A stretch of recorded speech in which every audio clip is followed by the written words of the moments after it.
Hello বন্ধুরা, চলেছি তোমাদের সঙ্গে ছোট্ট করে বলবো আমি কি করছি তোমাদেরকে দেখাচ্ছি। আরে সয়াবিন আছে, সয়াবিন পেঁয়াজ দিয়ে কি করবো, ভাজা করবো। আর আমার মেয়েকে দেখো করছে, আমার মেয়ে সব কিছু ফেলে টেলে ওই ভাজছে, একদিকে চলে যাচ্ছে।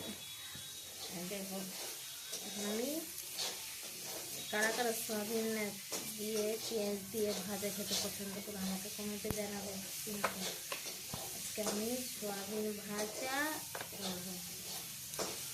সয়াবিন ভাজা টাজা করার পরে তোমাদের আমি করে এসেছি।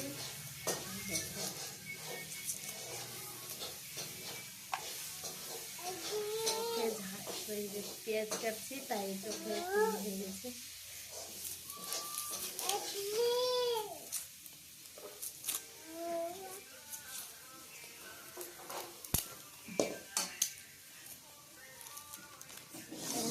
পরে বলো তো আমি কি করে কখন করছি তোমাদের জানাবো, কখন খাওয়া দাওয়া করবো।